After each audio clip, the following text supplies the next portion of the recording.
Hello everyone, इस video में हम स्टार्ट करेंगे linear programming which is unit 8 and chapter 15 M L Agarwal में गिवन है। ठीक है, तो स्टार्ट कर दे कि लीनियर प्रोग्रामिंग क्या होता है और इसका रियल यूज़ क्या है। देखो, लीनियर प्रोग्रामिंग जो है वो एक्चुअली में रियल लाइफ में बहुत यूज़ होता है, बहुत ज़्यादा यूज़ होता है। जैसे फॉर एग्जांपल कि जैसे लेट्स सपोज कोई मैन्युफैक्चरर है जो कुछ नट एंड बोल्ट क्या कर रहा है, प्रोड्यूस कर रहा है। ठीक है, तो हमारे पास क्या होता है, हमेशा हम चाहते हैं कि हम अपना रिसोर्सेज ज़्यादा से ज़्यादा यूज़ करें और हमारा प्रॉफिट ज़्यादा हमें मिले। और कई बार हम इस चीज़ को क्या देखते हैं कि हम अपने रिसोर्सेज इस तरीके से यूज़ करें कि हमारा जो कॉस्ट ऑफ प्रोडक्शन है वो कम हो। फॉर एग्जांपल, मान लो कोई नट एंड बोल्ट प्रोड्यूस कर रहा है, राइट? तो वहाँ पे उसके पास लिमिटेड मैन पावर होगी। ऐसा तो नहीं कि बहुत सारे नंबर ऑफ लेबरर्स हैं, होते हैं, लेकिन मैं बहुत कम यूज़ करूँगी, लिमिटेड यूज़ करूँगी। और मेरा प्रोडक्शन, मैं चाहती हूँ एक दिन में मेरा प्रोडक्शन क्या हो, बहुत ज़्यादा हो। फिर हमारे पास मशीन भी होती है कि उस मशीन को हम कितनी देर तक यूज़ कर सकते हैं। तो इन सारी चीज़ों को, इन सारी कंडीशंस को हम कितनी कितनी क्वांटिटी में यूज़ करें सो दैट जो मेरा वन डे का प्रोडक्शन हो, जो प्रॉफिट हो, वो क्या हो, ज़्यादा से ज़्यादा हो। यही चीज़ को सॉल्व करते हैं with the help of linear programming. ठीक है, तो यहाँ पे कुछ आप डेफिनेशंस देखोगे, वो डेफिनेशन बहुत इंपॉर्टेंट है क्योंकि कई बार वो 1 मार्कर में पूछ लेते हैं और जब तक आपको इनकी मीनिंग नहीं पता आप क्वेश्चन में अप्लाई नहीं कर पाओगे। ठीक है, तो सबसे पहले ऑब्जेक्टिव फंक्शन। तो एज नेम सजेस्ट, ऑब्जेक्टिव मतलब हमारा ऑब्जेक्टिव क्या है, क्या मुझे प्रॉफिट को मैक्सिमाइज करना है, कॉस्ट को कम करना है, तो वो हमारा क्या हो जाएगा, ऑब्जेक्टिव फंक्शन। अब देखो, बहुत सारी चीज़ें गिवन है। A1 A2 कांस्टेंट है, बस ये याद रखना कोई कांस्टेंट है। X1 X2 आर वेरिएबल, लेकिन हम अभी क्लास 12 में हम सिर्फ 2 वेरिएबल में काम करेंगे, X और Y। ठीक है, Z भी हो सकता है, 3 वेरिएबल भी आ सकता है, लेकिन जैसे यहाँ N तक गिवन है, हम या तो 2 या फिर 3 वेरिएबल यूज़ करेंगे, X Y या फिर X Y Z। Are variable called decision variable. Decision variables means वो वेरिएबल जिससे आप पूरा एलपीपी क्या करने वाले हो, फॉर्म करने वाले। अभी जब हम एक क्वेश्चन करेंगे वहाँ से ज़्यादा क्लियर करेंगे। देन लीनियर फंक्शन z, ये जो z बन रहा है ax1 ax2 axn which is to be, या तो आप हमेशा मैक्सिमम करना चाहोगे या क्या करना चाहोगे, मिनिमाइज करना चाहोगे। इसी को हम क्या बोलते हैं, ऑब्जेक्टिव फंक्शन। तो बेसिकली ये जो आपको z दिख रहा है ये हमारा क्या हो जाएगा, ऑब्जेक्टिव, कि what is the objective of any problem, maximise या फिर मिनिमाइज। तो 2 चीज़ें होती है यूजुअली। प्रॉफिट है तो we always want profit to be maximised, और कॉस्ट हम हमेशा क्या चाहते हैं कि हमारा वो कॉस्ट क्या हो, कम हो। And it is always non negative. कभी भी आपका जो आंसर है, चाहे वो प्रॉफिट हो, कॉस्ट हो या ट्रांसपोर्टेशन कॉस्ट हो, ये हमेशा क्या होना चाहिए, पॉजिटिव नंबर होना चाहिए, नॉन नेगेटिव होना चाहिए आंसर। ठीक है, जैसे in business application objective function of total profit या volume of production is to be maximised. ठीक है, while the objective function of total production cost, कि अगर कॉस्ट चाहिए तो हम उसे क्या करना चाहेंगे, मिनिमाइज, और if we have a profit तो हम उसे क्या करना चाहेंगे, मैक्सिमाइज करना चाहेंगे। ठीक है, नाउ देखो, जो हमारे पास डिसीजन वेरिएबल्स हैं which is x1 x2 xn, ये हमेशा क्या होने चाहिए, नॉन नेगेटिव होने चाहिए। मीन्स या तो 0 हो सकते हैं या 0 से हमेशा बड़े होंगे। ऐसा कभी नहीं होगा कि कोई भी आपका x क्या हो, नेगेटिव में हो। जैसे मान लो कोई प्रोडक्शन है जिसमें हम नट एंड बोल्ट बना रहे हैं, राइट? तो नट एंड बोल्ट जो होगा वो क्या होगा, या तो 0 होगा या 0 से बड़ा होगा। ऐसा तो नहीं है कि मेरी प्रोडक्शन नेगेटिव में जा रही है, नहीं, मैं या तो नट एंड बोल्ट बनाऊंगी ही नहीं, या फिर हमेशा 0 से क्या होगा, बड़ा होगा। ठीक है, तो कई बार क्वेश्चन आप ऐसे फ्रेम हो सकते हैं कि जो डिसीजन वेरिएबल्स होते हैं वो ऑलवेज 0 होता है, नेगेटिव होता है, पॉजिटिव होता है, या फिर नॉन नेगेटिव होता है। तो ये आपका ऑप्शन क्या होगा, करेक्ट होगा, राइट? जैसे यहाँ पे देख सकते हो, for 2 variables x and y it means that we will be working in the first quadrant. ये मैं एक्सप्लेन करूँगी, अभी समझ नहीं पाओगी, थोड़ी देर में एक्सप्लेन करूँगी। Now let's come to the constants. Constants very important. Constants होते हैं, जैसे कोई भी प्रोडक्शन हाउस है तो हमारे पास जो लेबरर्स होंगे वो हम लिमिटेड यूज़ करेंगे। हम चाहते हैं कम लोग में हमारा काम क्या हो, ज़्यादा हो, तो वही हमारे क्या हो जाते हैं, कॉन्स्टेंट। द इन इक्वेशंस या फिर इक्वेशन, इन इक्वेशन का मतलब या तो लेस देन हो या ग्रेटर देन हो, या इक्वेशन व्हेन इक्वल का sign on the variable of a LPP linear programming problem are called the constants. ठीक है, अभी क्वेश्चंस आएंगे वहाँ पे आपको सब समझने में आ जाएगा कि कॉन्स्टेंट क्या है क्या नहीं। ठीक है, नाउ फिजिबल रीजन या फिर फिजिबल सॉल्यूशन। रीजन मतलब वो एरिया जहाँ पे आपका सॉल्यूशन क्या होगा, एग्जिस्ट करेगा। जो सोल्यूशन एग्जिस्ट करेगा वो क्या हो जाएगा, फिजिबल रीजन। फिजिबल सोल्यूशन जो हमारा, हमें जो सोल्यूशन चाहिए जिससे हमें ऑप्टिमाइज्ड आंसर मिल रहा है वो हमारा फिजिबल सोल्यूशन हो जाएगा। यहाँ पे आपको दो चीज़ें गिवन है कि जो आपका फिजिबल सोल्यूशन बनेगा, फिजिबल रीजन जो बनेगा वो हमेशा क्या होना चाहिए, कॉन्वेक्स होना चाहिए। वो हमेशा क्या होना चाहिए, कन्वेक्स होना चाहिए। कन्वेक्स का मतलब क्या है, जैसे देखो अगर आप ये दो डायग्राम देखो, अगर मैं शेडेड रीजन को सोल्यूशन बोलती हूँ, ये शेडेड रीजन, तो if I take any 2 points in this region, तो वो, और मैं उन दोनों पॉइंट को ज्वाइन करती हूँ, तो वो हमेशा क्या होना चाहिए, उस सोल्यूशन के अंदर ही होना चाहिए। जैसे मान लो ये ले लिया, ये अगर मैं इन दोनों लाइन को ज्वाइन करती हूँ तो this is in the feasible region. लेकिन अगर मैं ये पॉइंट यहाँ ले लो ये, तो अगर आप ये देखो, ये जो लाइन है, ये वाला लाइन जो है सोल्यूशन के पार्ट में नहीं है, so this is not the convex set. Similarly ये भी हमारा कॉन्वेक्स सेट नहीं है। बट अगर मैं ये लो, अब इसमें कहीं भी पॉइंट ले लो आप, हमेशा जब उन दोनों लाइन को ज्वाइन करोगे तो you will be in the feasible region. तो ये हमारा होगा, similarly this will be the feasible region, ये भी हमारा क्या होगा, फिजिबल रीजन होगा। क्लियर? तो बस ये है कि जो भी आपका सोल्यूशन होगा फिजिबल रीजन, वो हमेशा क्या होना चाहिए, कॉन्वेक्स सेट होना चाहिए। Now optimal solution. Optimal solution देखो, कोई भी फिजिबल सोल्यूशन ऑप्टिमल सोल्यूशन कब होगा, जब जो आपकी रिक्वायरमेंट है कि मैक्सिमाइज हो या मिनिमाइज हो, तो वो सोल्यूशन जो मैक्सिमाइज या मिनिमाइज आंसर कर रही है ऑब्जेक्टिव फंक्शन का, वो सोल्यूशन क्या बन जाएगा, ऑप्टिमल सोल्यूशन बन जाएगा। ठीक है। नाउ बेसिक रिक्वायरमेंट ये आप देख लेना क्या होता है। इट्स सिंपली क्या होता है, जो अभी मैं क्वेश्चन करवाऊंगी उसमें ना सारी चीज़ें बताऊंगी क्या क्या रिक्वायरमेंट होती है। वही चीज़ है कि there must be a well defined objective function, मतलब जो भी हमें मैक्सिमाइज या मिनिमाइज करना है वो वेल डिफाइंड होना चाहिए, ऐसे कोई वेग सा नहीं होना चाहिए। आप अपने अकॉर्डिंग नहीं बना सकते, हमेशा क्वेश्चन को रीड करके कि क्या ऑब्जेक्टिव है उसके अकॉर्डिंग बनाओगे। There must be a limited availability of resources, ऐसा नहीं कि हम कोई क्वेश्चन ऐसा बना देंगे जिसमें मैन पावर हमारे पास बहुत सारे। हमेशा जो अवेलेबिलिटी है ना वो लिमिटेड होनी चाहिए, इनफाइनाइट नहीं ऑप्शन होना चाहिए हमारे पास। ओके। नाउ जो डिसीजन वेरिएबल्स हैं वो हमेशा क्या होने चाहिए, फाइनाइट। जैसे अभी हमने पीछे क्या था कि या तो आप एक्स एंड वाई में इक्वेशन बनाओगे या फिर एक्स वाई जी में बनाओगे। जैसे वहाँ गिवन था ना 1 से लेके n तक आपके पास डिसीजन वेरिएबल्स है। ठीक है। नाउ जो आपका ऑब्जेक्टिव फंक्शन है या फिर जो कॉन्स्टेंट्स मीन्स जो इक्वेशन है, कॉन्स्टेंट्स मतलब आप हमेशा ही समझ जाना कि ये किसको रिप्रेजेंट करेगा, इक्वेशंस या फिर इन इक्वेशंस को। इन इक्वेशंस वो हमेशा क्या होना चाहिए, in the terms of linear equation. I hope you know the meaning of linear equation. Linear equation कैसे होती है, A X plus B Y plus C is equal to 0, means X और वाई की पावर हमेशा 1 होनी चाहिए, तो आपका वो क्या बन जाता है, लीनियर इक्वेशन बन जाता है। Okay, clear? अब यही सारी चीज़ें हम क्वेश्चन करेंगे, वहाँ से अज्यूम करेंगे। एंड द मोस्ट इंपॉर्टेंट जो डिसीजन वेरिएबल्स होने चाहिए वो हमेशा क्या होने चाहिए, नॉन नेगेटिव वैल्यूज होनी चाहिए, वो हम पीछे देख कर आए। ठीक है। नाउ फॉर्मुलेशन ऑफ एलपीपी, ये मैं एक क्वेश्चन लेती हूँ और उससे सॉल्व करेंगे ना। इस पूरे चैप्टर में हमारे पास 3 मेन प्रोग्रामिंग्स हैं, 3 मेन प्रॉब्लम है।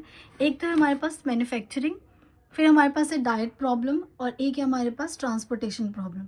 और ज़रूरी नहीं कि एलपीपी सिर्फ इन तीनों ही प्रॉब्लम के लिए बनती है, बहुत ऐसे प्रॉब्लम्स हैं जिनका नाम नहीं है लेकिन हम एलपीपी फॉर्म कर सकते हैं। ठीक है। तो अब मैं आपको सिखाती हूँ कि कोई भी क्वेश्चन है तो हम उसमें एलपीपी फॉर्म कैसे फॉर्म करेंगे, कैसे बनाएंगे, क्या क्या चीज़ों का हमें ध्यान रखना है। और आपको ना सिर्फ 2-3 बार प्रैक्टिस करने की ज़रूरत है कि फॉर्मेशन की, फिर आपको पता चल जाएगा कि हाँ इस क्वेश्चन में हमें एक्स क्या लेना है, वाई क्या लेना है। ठीक है, चलो मूव करते हैं। Now method of solving in LPP, हमारे पास बेसिकली दो मेथड है। एक है हमारे पास कॉर्नर पॉइंट, एक है हमारे पास कॉर्नर पॉइंट मेथड, और एक है हमारे पास आइसो प्रॉफिट या फिर iso cost method. And both methods are very important. Corner point में आप एक तो बाउंडेड के लिए पढ़ोगे, एक अनबाउंडेड के लिए पढ़ोगे, ऑलमोस्ट सेम होता है, बस अनबाउंडेड में हमें 1-2 स्टेप्स थोड़ा एक्स्ट्रा करना होता है। ठीक है। लेकिन सॉल्व करने से पहले हमें फॉर्मेशन आनी चाहिए कि क्वेश्चन को हम फ्रेम कैसे करेंगे। ओके। तो 15.1 एक्सरसाइज है एमएल अग्रवाल की, और मैं 15.2 एक्सरसाइज भी करवाऊंगी। सॉल्यूशन अभी नहीं समझाऊंगी, अभी हम सिर्फ क्वेश्चन को फ्रेम करना सीखेंगे। क्योंकि देखो इस पूरे क्वेश्चन की जो जान होती है ना वो फॉर्मेशन होती है। अगर आपने फॉर्मेशन ही गलत बनाई ना, तो अब आप उसमें कितना भी ग्राफ बना के आ जाओ, कुछ भी आंसर निकाल के आ जाओ, 1 wrong step and everything will be wrong. ठीक है। तो यहाँ फॉर्मेशन में आपको ज़्यादा प्रैक्टिस करनी है, बाकी चीज़ें आपको आता है सॉल्व करना, डायग्राम ड्रॉ करना, ग्राफ ड्रॉ करना, क्लास 10th में सीख कर आ चुके हो, but important part is formation. ठीक है। चलो रीड करते हैं question. Two tailors A and B earn 300 rupees and 400 rupees per day respectively. 300 और 400 रुपये अर्न कर रही है। A can stitch 6 shirts and 4 pair of trousers. A जो है वो 6 शर्ट और 4 पेयर ऑफ ट्राउजर क्या स्टिच कर रहे हैं। Where B 10 shirts and 4 pair of trousers form कर रहे हैं। To find how many days should each of them work, मतलब इन दोनों को कितने दिनों तक काम करना चाहिए। And if it is desire to produce at least 60 shirts, और इस तरीके से कि जो ए और बी जो शर्ट बना रहे हैं कम से कम 60 शर्ट बना दे, और कम से कम क्या बना दे, मिलके साथ में मिलके क्या बना दे, 32 पेयर्स ऑफ ट्राउजर्स बना दे at a minimum labour cost. मतलब देखो ये अगर ध्यान से क्वेश्चन रीड करोगे, ए की खुद की कैपेबिलिटी, बी की खुद की कैपेबिलिटी है, बट आपको ए और बी से कितना कितना काम करवाना है फॉर हाउ मेनी डेज, कि दोनों मिलके at least, very important word, at least 60 shirts करे और 32 पेयर ऑफ ट्राउजर्स बना दे। कितने दिनों में? कम से कम लेबर कॉस्ट में, कि आपको कॉस्ट भी कम देना पड़े और काम भी क्या हो, ज़्यादा से ज़्यादा काम हो जाए। सो इसके लिए हमें क्या करना है, एलपीपी फॉर्म करना है। तो इसे फॉर्म करने के लिए ना आप एक्स वाई कुछ भी अज्यूम करने से पहले आपको ये जो पूरा टेबल है, जो भी आपका डेटा गिवन, इसको पहले टेबल फॉर्म में बना लो। जैसे कैसे बनाएंगे, सबसे पहले यहाँ ए और बी, तो मैंने यहाँ ले लिया ए और बी ले लिया। आप ए और बी ऐसे भी ले सकते हो, कोई प्रॉब्लम नहीं है, बस आपका कॉन्सेप्ट क्लियर होना चाहिए। मैंने यहाँ ए ले लिया और यहाँ पे क्या लिया, बी लिया। नाउ ए शर्ट बना रहा है और ट्राउज़र बना रहा है, तो यहाँ पे हम लेंगे, अगर ए और बी इस साइड ले रही हूँ तो I will take shirt here, ठीक है, और ट्राउज़र हेयर। मैं पेन से ही लिख देती हूँ, ट्राउज़र हेयर। ए कितना शर्ट बना रहा है, 6 शर्ट बना रहा है, और बी कितना शर्ट बना रहा है, सॉरी, ए 6 शर्ट और 4 पेयर ऑफ ट्राउजर्स बना रहा है, बना लिया। बी क्या कर रहा है, 10 शर्ट्स बना रहा है एंड 4 पेयर ऑफ ट्राउजर्स बना रहा है। क्लियर? नाउ मैं कुछ चीज़ें बोलने जा रही हूँ, वो हमेशा ध्यान रखना। हमेशा क्वेश्चन में यूजुअली 2 चीज़ें बहुत इंपॉर्टेंट होती है। एक होती है रिक्वायरमेंट, जैसे इसमें इसे कितने शर्ट चाहिए, 60 शर्ट एटलीस्ट, और इसमें चाहिए पेयर ऑफ ट्राउजर्स एटलीस्ट। और फिर दूसरी चीज़ हमेशा कॉस्ट होगी या प्रॉफिट होगा। हमेशा याद रखना, इस चीज़ को हम बोलते हैं अवेलेबिलिटी, और जो मेरा कॉस्ट होने वाला है या प्रॉफिट होने वाला है, ये दोनों टर्म, यहाँ अगर कॉस्ट है तो यहाँ पे प्रॉफिट होगा। मीन्स हमेशा दोनों की रो अलग अलग होनी चाहिए। अगर मैंने यहाँ प्रॉफिट लिया तो मुझे यहाँ पे क्या लेना पड़ेगा, कॉस्ट लेना पड़ेगा, ठीक है। लेकिन उसके लिए आप ये देखो कि प्रॉफिट या कॉस्ट या अवेलेबिलिटी किसकी गिवन है। जैसे इन्होंने बोला था if it desire to produce 60 shirt, हमें शर्ट एटलीस्ट 60 चाहिए, तो शर्ट की इन्फॉर्मेशन, अब एक बात बताओ, इसकी इन्फॉर्मेशन यहाँ लिखोगे या यहाँ लिखोगे, लॉजिकली सोचना। तो शर्ट है तो इसकी इन्फॉर्मेशन हम कहाँ लिखेंगे, यहाँ पे लिखेंगे। तो इसका मतलब अवेलेबिलिटी मैं ये शॉर्ट फॉर्म में लिख रही हूँ, availability will write this side. तो कितने शर्ट चाहिए, 60। I will come to the at least, अभी हम 60 की बात करें। नाउ ट्राउज़र, कितने ट्राउज़र चाहिए हमें, 32 ट्राउज़र चाहिए। जैसे आप ये देख लेते हैं कि अवेलेबिलिटी इस साइड है, तो 100% ये होगा कि जो आपका कॉस्ट होगा वो इधर होगा, ठीक है। कॉस्ट जैसे इन्होंने बोला था कि हाँ ए कितने दिन वो कर रहा है, ए को कितना मिल रहा है, ₹300 1 डे का, ठीक है। और बी, चाहे ए एक दिन में 6 बना रहा है, 4 बना रहा है, तो उसको 300 रुपये मिल रहे हैं। बी को कितना मिल रहा है, बी को मिल रहा है 400 रुपीज़ मिल रहा है, ठीक है। ये दोनों चीज़ें बना लें। नाउ अब ये बनाने के बाद आपको जाना है क्वेश्चन पे, और ये देखना है कि हमें फाइंड क्या करना है। हमें क्या फाइंड करना है, to find how many days should each of them work, कितने दिन इन्हें काम करवाना है, ठीक है। मीन्स ए को कितने दिन, तो लेट्स सपोज ए एक्स दिन काम करेगा, बी वाई दिन काम करेगा।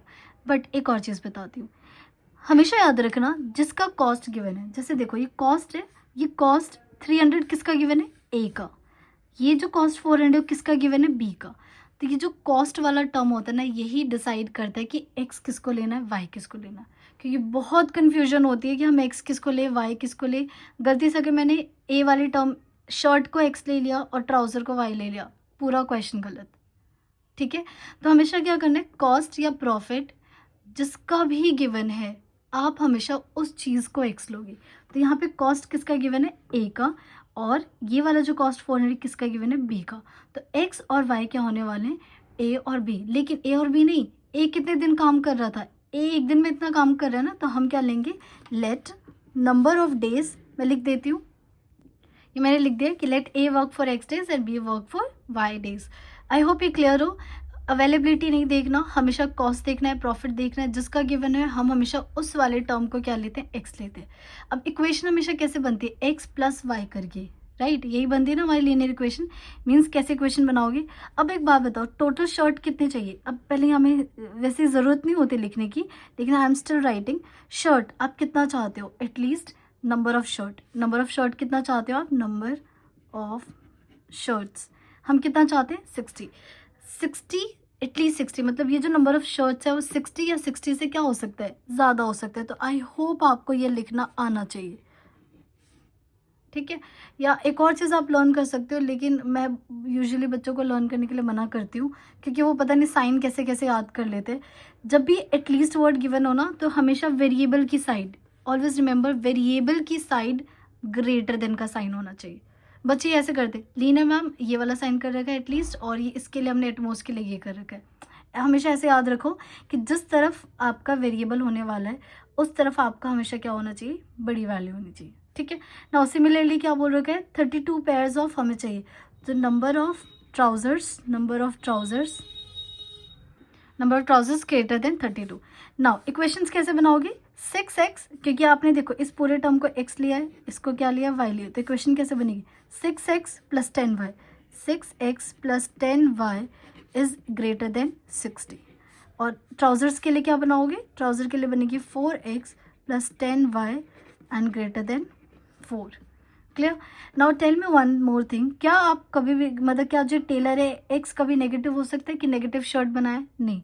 सो एक्स क्या हो जाएगा, ग्रेटर देन 0, और वाई भी क्या हो जाएगा, ग्रेटर देन 0। जेड कैसे बनाएंगे, देखो एक दिन में अगर उसको 300 रुपये कमा रहा है तो एक्स डेज में कितना कमाएगा, 300 इंटू एक्स। तो इस पूरे चीज़ को मैं समराइज़ कर रही हूँ। सबसे पहले हम ये तो हम ऐसे रफली भी लिख सकते हैं, क्योंकि लास्ट में समराइज़ करके लिखना बहुत ज़रूरी है। तो first I will write Z क्या होना चाहिए, 300x प्लस 400y, ठीक है। Subject to the constant, subject to the constants मतलब आप जब ये z निकालोगे with the help of these equations, कि इनको सेटिस्फाई करते हुए, subject to the constants, equations क्या लिखी थी आपने, 6x plus 10y greater than 60, 4x plus 10y greater than, एक मिनट यहाँ 4 होना चाहिए ना, 4x plus 4y greater than 32, क्या लिखा है मैंने यहाँ पे, really sorry, 4x plus 4y 32, sorry मैंने ध्यान नहीं दिया बिल्कुल भी, 4x प्लस 4y 32। फिर आप लिखोगे x ग्रेटर देन और equal to 0, y greater than equal to 0। Now cost को हम क्या करना चाहते थे, वी वांट मिनिमम, तो यहाँ पे क्या लिखेंगे, minimise. This is the proper formation. आप चाहो तो ये सारा पार्ट साइड में लिख के पेंसिल से सॉल्व कर सकते हो, बट आप हमेशा फॉर्मेशन ऐसे ही करोगे।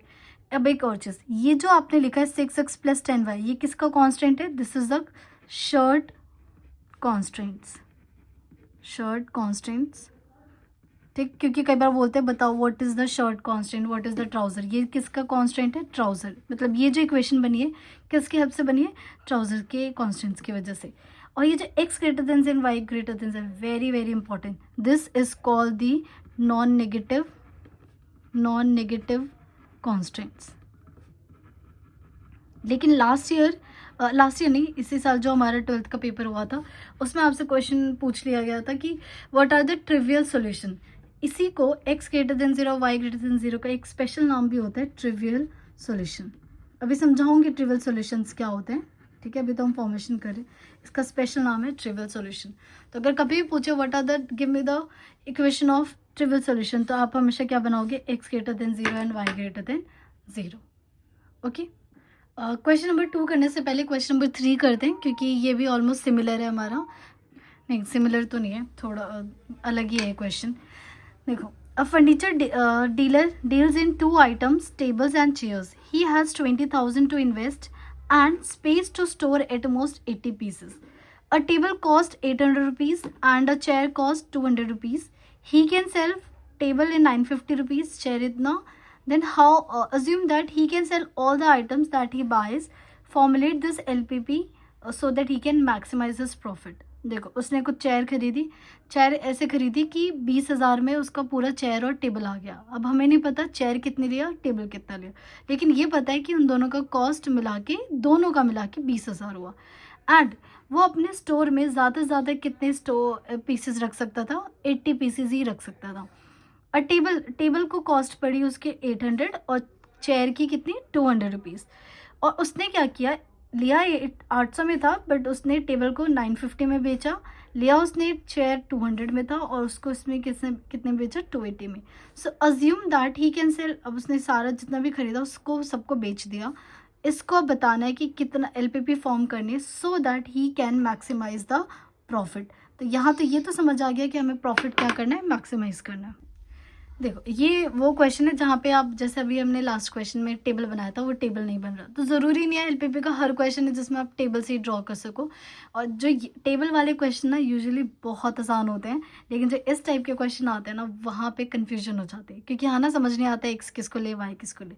लेकिन यहाँ से तो समझ पा रहे होंगे कि टोटल उसने 20,000 इन्वेस्ट किया और टेबल ले रहा है और चेयर ले रहा है. तो ये तो श्योर है कि आपको टेबल एक्स लेना पड़ेगा और चेयर के ना कि number of table and number of chair X and Y. तो इसे लिख लेते हैं.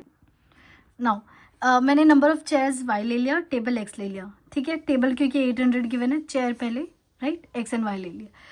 सबसे पहले बताओ क्या ऐसा हो सकता है हम चेयर और टेबल नेगेटिव में खरीदें? नहीं हो सकता. तो एक काम करते हैं, यहाँ पे हम लिख लेते हैं. हमें सबसे पहले मैक्सिमाइज करना है, तो हमने यहाँ लिख दिया मैक्सिमाइज प्रॉफिट. ठीक है, और जहाँ प्रॉफिट तो यहाँ पे क्या बनने वाला है? Z बनने वाला है. Subject to the constraints. तो यहाँ पे आपके कुछ इक्वेशंस बनने वाले हैं. हमें नहीं पता क्या इक्वेशन बनेगी, अभी हमने सिर्फ इस चीज़ को फिल करना है. तो यहाँ पे रफ वर्क कर लेते हैं. देखो अगर एक चेयर 800 की है और उसने Y चेयर्स खरीदी है, सॉरी कितने खरीदे हैं? एक टेबल की कॉस्ट है 800 और उसने X टेबल खरीदा है, तो कितना खरीदो? मान लो एक 800 की है तो दो कितने की? 1600 की होगी. मुझे पता है दोनों को मिला के उसको कितना इन्वेस्ट किया उसने?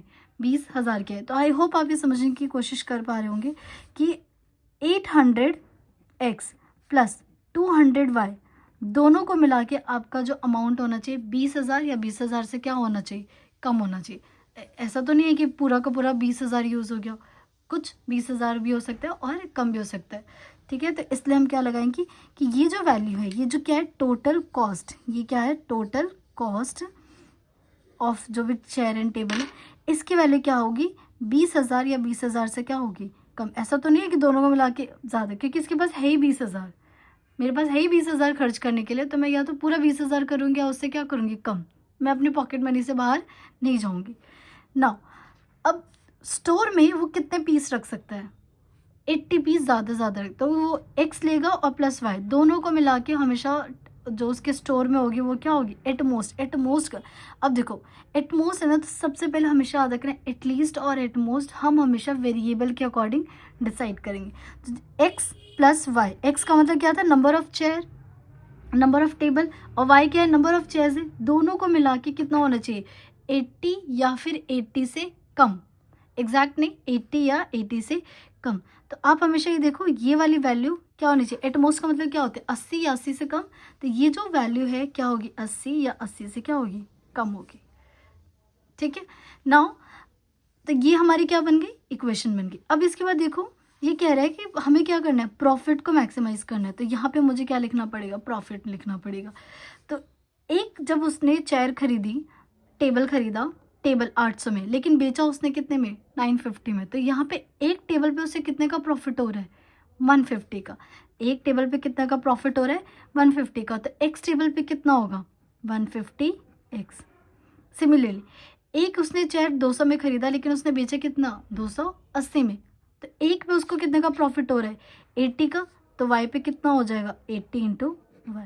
तो ये था मेरा पूरा रफ वर्क. बस अब यहाँ पे लिख देते, इक्वेशन हो जाएगी हमारी 150x plus 80y. Subject to the constants. 800x plus 200y और लेस देन 20,000, और ये हमारा हो जाएगा x plus Y less than equal to 80। अब चाहो तो इसको कॉमन लेके काट सकते हो, तो इक्वेशन बन जाएगा इफ आई टेक 200 कॉमन तो ये हो जाएगा 4x प्लस वाई और ये 0 से 50, ये हो जाएगा हमारे पास 100, 15 या 100। ठीक है, ये इक्वेशन बनी, ये इक्वेशन बन गया आपके पास, एक ही इक्वेशन बन गया। अब बताओ कुछ मिसिंग है? Yes, the important thing missing here is x की वैल्यू हमेशा ग्रेटर देन 0 एंड y की वैल्यू ग्रेटर देन 0 होनी चाहिए। ठीक है, अगर मैं आपसे पूछूं तो ये क्या रिप्रेजेंट कर रहा है? ये रिप्रेजेंट कर रहा है इन्वेस्टमेंट, कि दोनों की कॉस्ट का कांस्टेंट है।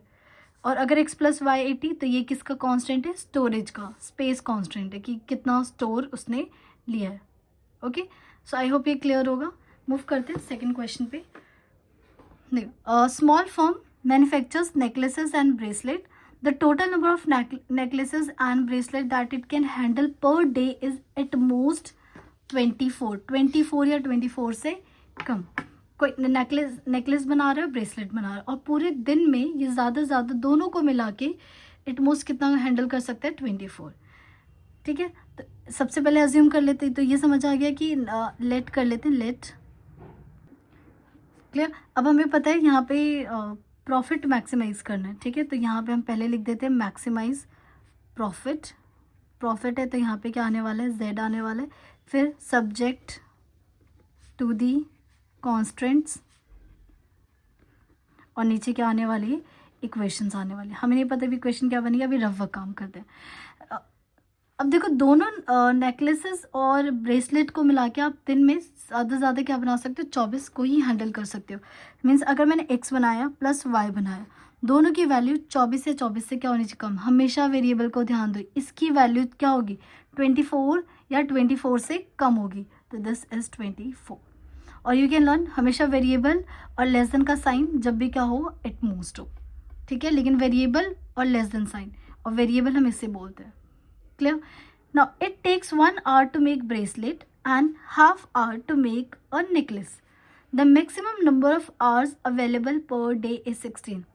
पूरे दिन में सिर्फ आपके पास 16 घंटे हैं इनको बनाने के लिए, और जब ब्रेसलेट बनाते हैं तो उसको चाहिए 1 घंटा, और अगर नेकलेस बनाना चाहिए तो उसको चाहिए हाफ। अगर एक ब्रेसलेट को बनाने में 1 घंटा लग रहा है तो सबसे पहले इन्होंने ब्रेसलेट की बात की, राइट? तो यार हमारा ब्रेसलेट वाई, अगर एक ब्रेसलेट को बनाने में 1 घंटा लग रहा है तो वाई ब्रेसलेट को बनाने में कितने टाइम्स लगेगा? इसको लगेगा टोटल वाई आवर्स। मान लो एक बनाने में 1 घंटा और तो 10 बनाने में 10 घंटे, तो ये वाई। एक नेकलेस को बनाने में हाफ आवर लग रहा है तो एक्स नेकलेस को बनाने में कितना टाइम लगेगा? x/2 आवर्स लगेंगे। ठीक है, और दोनों को मिला के आपके पास टाइम कितना अवेलेबल है? 16 घंटे या 16 घंटे से कम। तो कौन सा केस बन रहा है?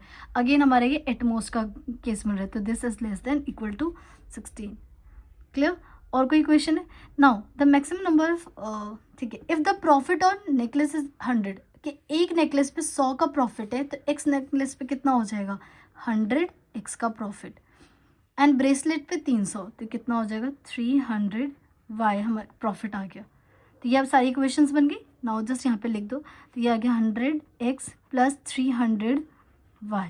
सब्जेक्ट टू द कॉन्स्टेंट्स, ये हो जाएगा x plus Y less than 24, y plus x/2 less than equal to 16। आप चाहो तो 2 से मल्टीप्लाई कर दो, तो ये बन जाएगा आपके पास 2y plus x less than 32, and the here is x greater than 0 and y greater than 0। इसको नॉन नेगेटिव, ये जो बना है ये किसका कांस्टेंट है? This is the number of, total number of constants. ठीक है, टोटल नंबर ऑफ का कांस्टेंट्स, ये क्या बन जाएगा आपका? टाइम कांस्टेंट बन जाएगा, टाइम कांस्टेंट्स बन जाएगा,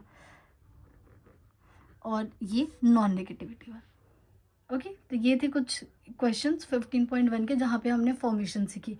आप हमेशा क्वेश्चन में आगे जाके जब हम सोल्यूशन करेंगे तो again this plays very important role, और आप हमेशा हर क्वेश्चन को यहाँ तक तो ज़रूर फॉर्म करोगे क्योंकि इसके खुद के मार्क्स होते हैं।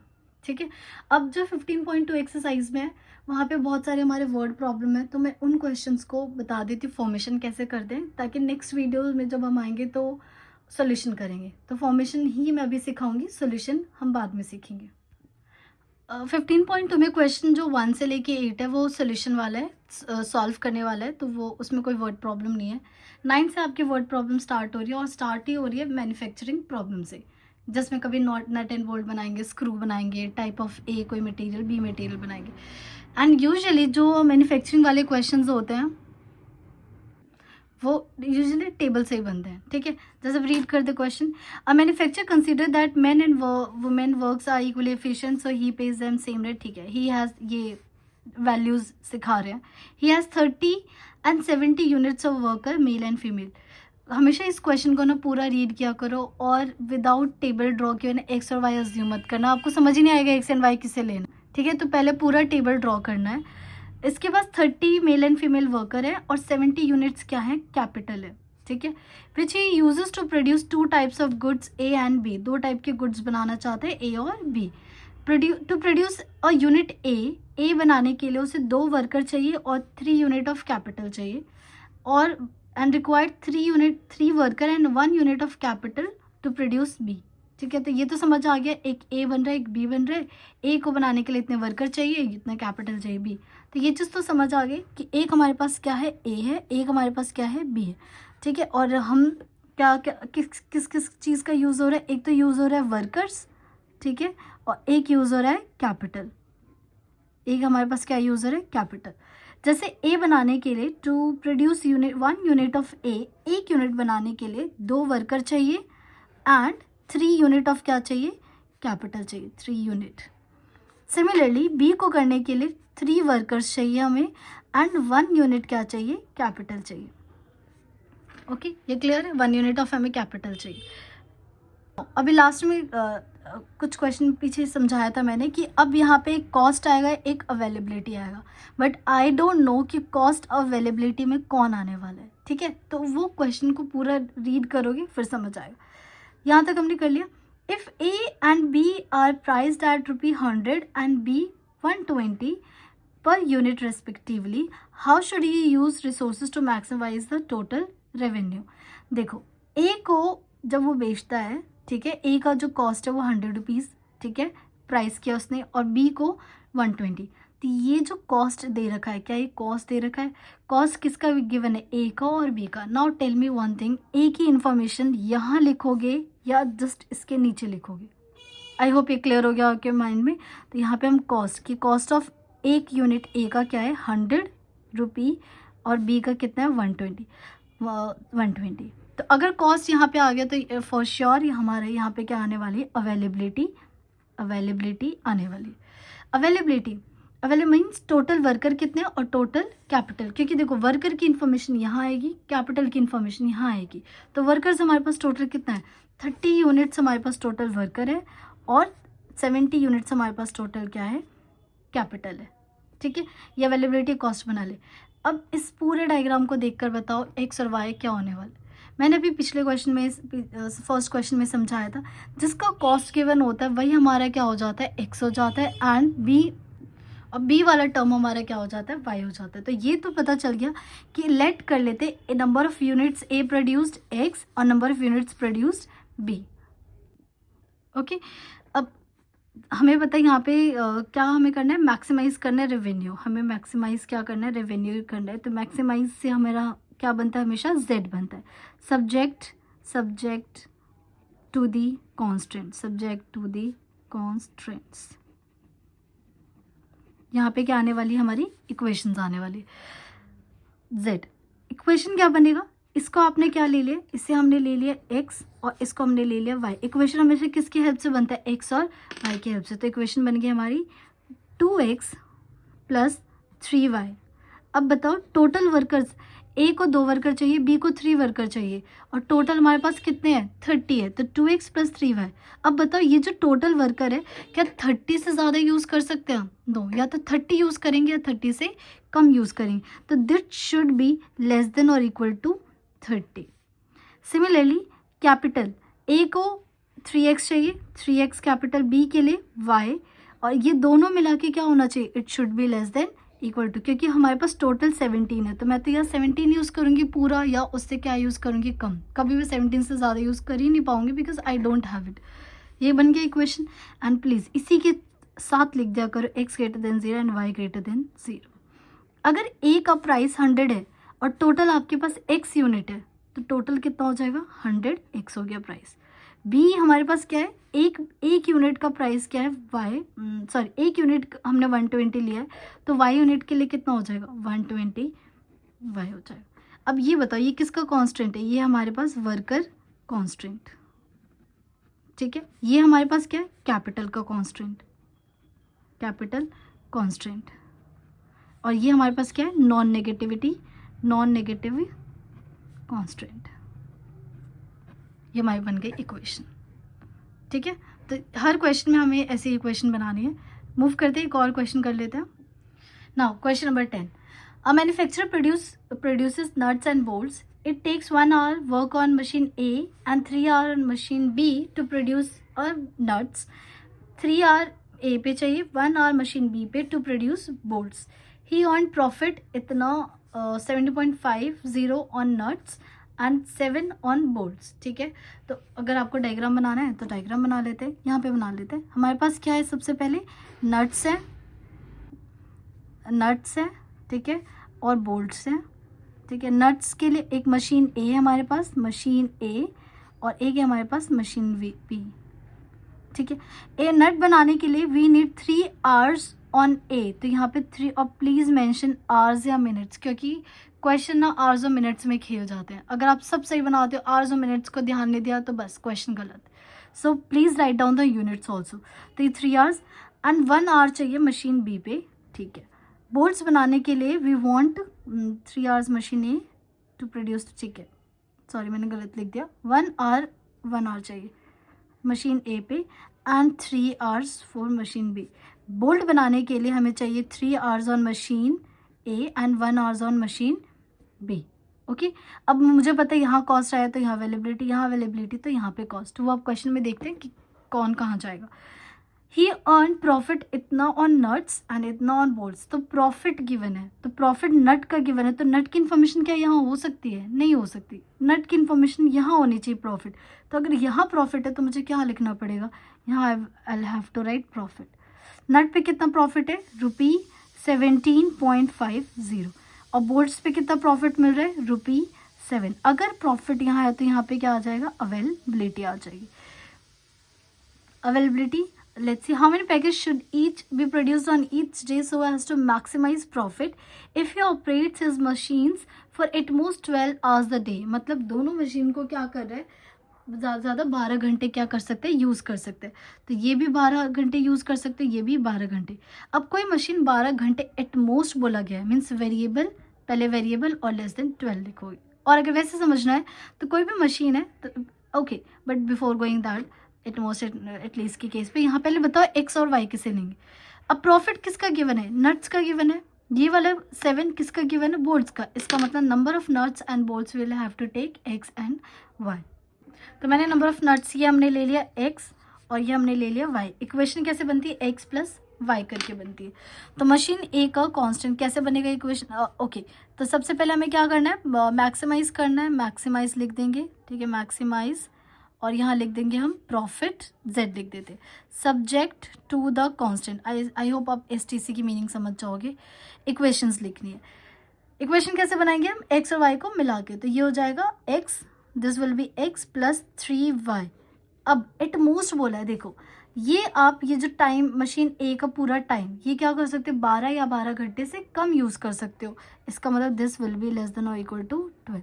सिमिलरली मशीन बी 3 कैसे बनेगा, 3x, और अगर मान लो यहाँ पे कोई मिनट में गिवन होता तो we would have changed into hours पहले एंड देन इक्वेशन, और ये हो जाएगा हमारा +1y और लेस देन इक्वल टू 12। फिर उसी के जस्ट बाद लिख दो x की वैल्यू भी ग्रेटर देन 0 एंड y की वैल्यू भी ग्रेटर देन 0। ये जो गिवन है x प्लस 3y ये किसका कॉन्स्टेंट है, मशीन ए का कॉन्स्टेंट है। This is the machine A constants, ठीक है। और ये जो गिवन है मशीन बी का कॉन्स्टेंट गिवन है, ठीक है। z कैसे बनाएंगे, देखो एक पे अगर 17.5 का प्रॉफिट है तो x पे कितना हो जाएगा, it will be 17.5x and similarly 7y। इस क्वेश्चन को जितना बोल के फॉर्म करोगे आपके दिमाग तक उतनी ही इन्फॉर्मेशन जाएगी और आप शायद से ही बनाओ। ठीक है, तो ये था हमारा पूरा फॉर्मेशन। ओके, नेक्स्ट वीडियो में हम इसी फॉर्मेशन का सॉल्यूशन सीखेंगे कि कॉर्नर पॉइंट मेथड कैसे यूज़ करेंगे to find the feasible solution. Okay, thank you everyone.